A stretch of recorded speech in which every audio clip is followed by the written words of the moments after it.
Night in the Woods is probably one of the best video games of all time, and definitely one of the best adventure games of all time. One of its developers, Scott Benson, is on Twitter. And you know what Famicom game Benson likes posting about? That's right, Devil World. So you know there's more than meets the eye. Debiru Warudo! Today, Nintendo is a big name in video games. In 1984, though, Nintendo, was actually already a big name in video games. I mean, Donkey Kong came out in 1981. However, the Famicom was still quite new in 1984. Super Mario Bros., the console's killer app, didn't come out for another 11 months. Before Super Mario, before The Legend of Zelda, Shigeru Miyamoto and Nintendo R&D 1's first venture into creating a console original was Devil World!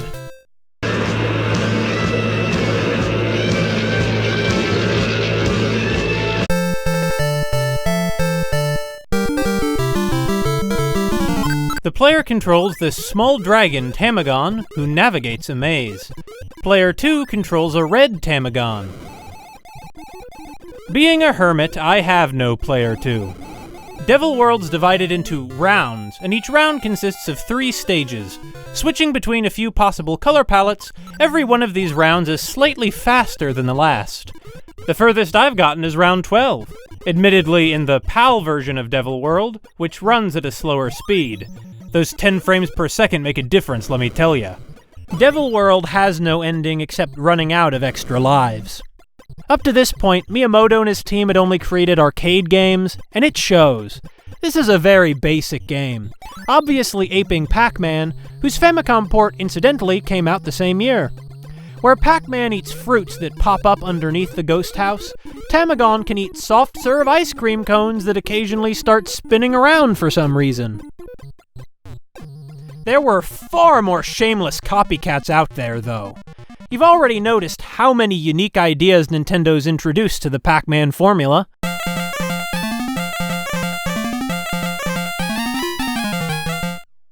The first gimmick is that the whole maze is never on screen at once. The devil, that blue guy dancing at the top of the screen, conducts not a symphony, but his minions at the bottom of the screen. They crank the borders of the screen in one of 4 directions, up, down, left, and right. The devil's box never stops moving, and Tamagon is trapped inside. If you let him get stuck between a wall and the border of the box, he'll get squished and lose a life. If you have an extra life, represented by eggs, the egg appears in the maze, and Tamagon will crack out of it whenever the player decides to start using the controller. Additionally, the devil's minions patrol the maze. At first, there's only Medaman the Fried Eggman. Eggman, eh? Eggman! He appears to be like a shy guy, but with one giant eye instead of a mask. Medaman is only dangerous because the player can't control the direction the devil scrolls the maze. The ghosts in Pac-Man pursue their own uniquely devious strategies to outmaneuver the player. Medaman does not. Beginning round 2, in the second stage a Co-Devil joins the fray, circling around that skull box thing. Despite the Co-Devil presumably occupying a higher spot than the Medamans in the hellish hierarchy, this pipsqueak is still little threat to the careful player.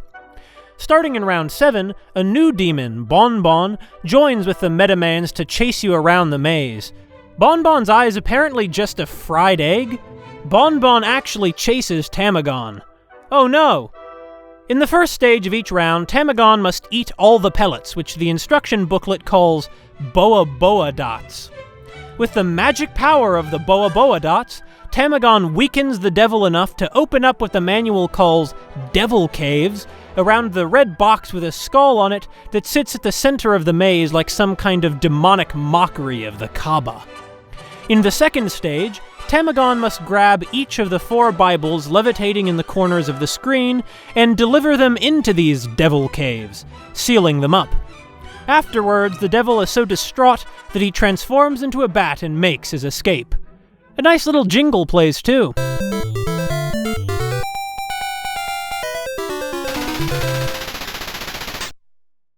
Now that we've defeated the embodiment of evil, Tamagon hatches out of an egg in the 3rd round to run around the maze devil-free. The devil's Meta Man henchmen are still moving the maze around, though. In this stage, the player can collect those 6 levitating question mark things, the bonus boxes. One of them contains another Tamagon egg. Just need to grab it before the time limit, with skill and a bit of luck. Yeah, sadly, the devil only stays defeated about 24 seconds. If removing evil from the universe were that simple, somebody else would have done it by now. I mean, Jesus got tortured and crucified and stuff for 3 days, and even all that didn't defeat the devil, considering how horrible the world still is. Speaking of Jesus, as you probably noticed, for being a devil world, this place is surprisingly full of crosses and Bibles. This leads us to the final gimmick. Pac-Man ate power pellets that turned the ghosts blue somehow, or used weirder power-ups against them in the sequel Pac and Pal. Tamagon, in contrast, uses holy power-ups, like some kind of white mage. For some reason, he can only eat the Boa dots when carrying a cross. While holding a cross or a Bible, Tamagon can also spit balls of fire. He is a dragon, after all. If a fireball strikes an enemy, it turns into a sunny-side-up fried egg for some reason, and Tamagon can swallow it for some extra points. Tamagon's favorite food is fried eggs, in fact. Only the Co-Devil is invulnerable to those fireballs, or at least doesn't turn into a fried egg, but just turns around. You might have noticed that in addition to the weird Shin Megami Tensei appropriation of Christian imagery, Devil World also has an egg theme. Tamagon's name is a combination of the words dragon and tamago, Japanese for egg. You hatch out of eggs, your main enemies are made of eggs, and turn into fried eggs when burned. The menu parser on the title screen is a fried egg. I wonder whether the Boa dots aren't eggs of some kind too, like demon eggs or something. With all the disgusting lizards and eggs, some people believe Tamagon might be a proto-Yoshi. My headcanon is that, like Yoshi, Tamagon is actually a species. There are multiple Tamagons.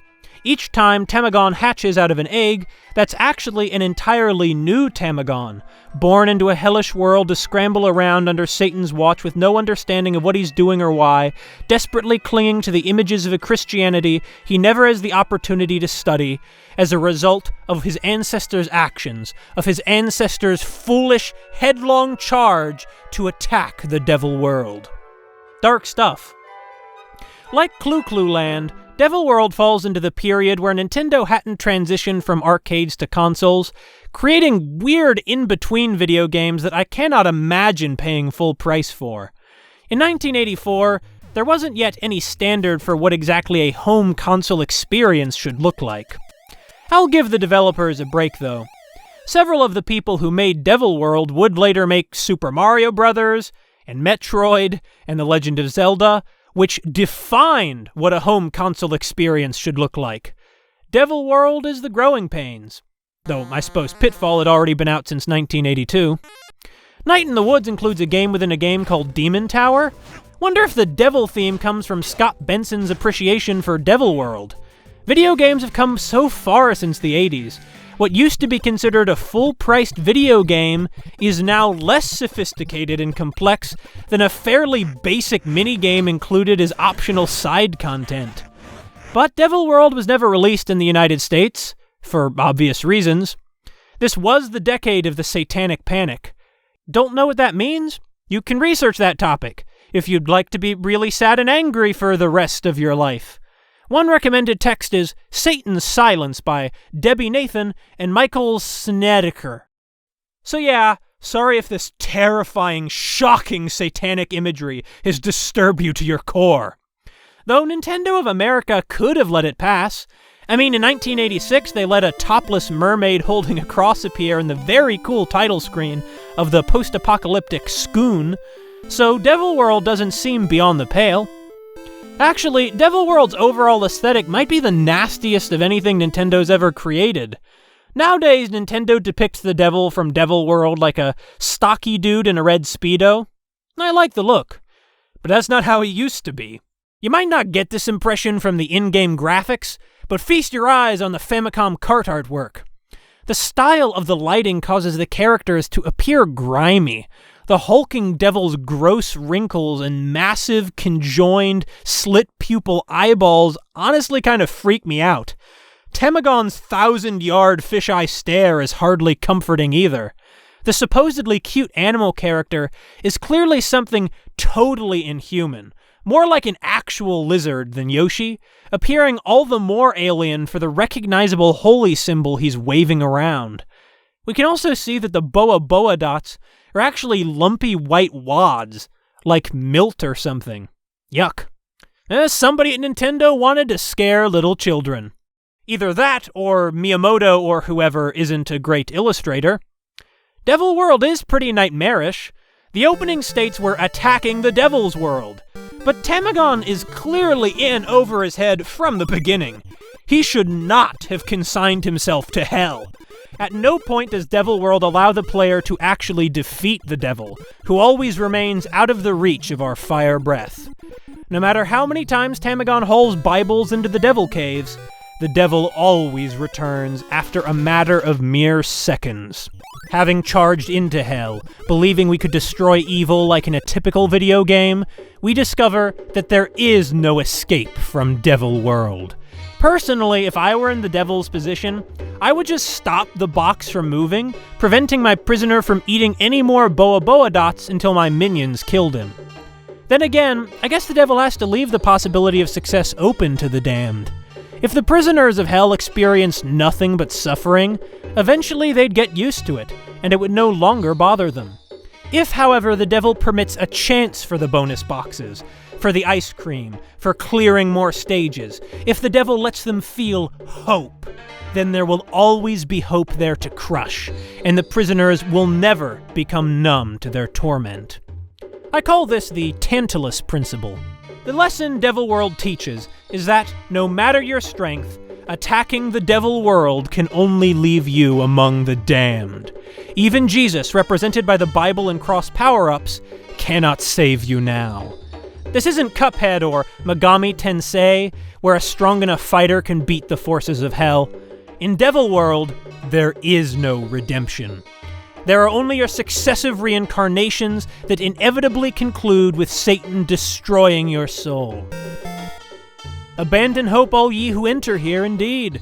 Earlier I suggested each Tamagon was a new individual.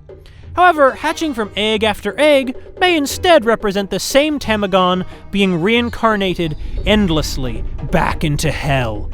Clearly, Devil World was influenced by Buddhist notions of the river of suffering that is the wheel of transmigration, from which living creatures can hope to escape only after accruing sufficient merit to detach from the false material world and achieve non-existence. The 4 devil caves Tamagon fills with Bibles allude to the 4 noble truths of Buddhism, without understanding which there is no escape from the hell that is reality.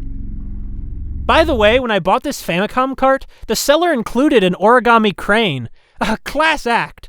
Just little gestures like that can make something feel just so much nicer. It brightened up my day.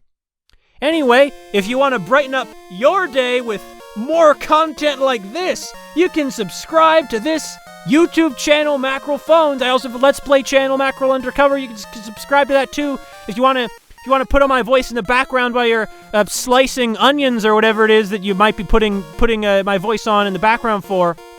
And also like the video while you're at it. Follow me on Twitter.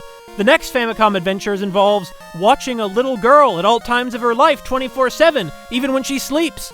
That doesn't sound creepy at all. Okay, I mean, you can at least subscribe for that. Okay, bye. Mwah.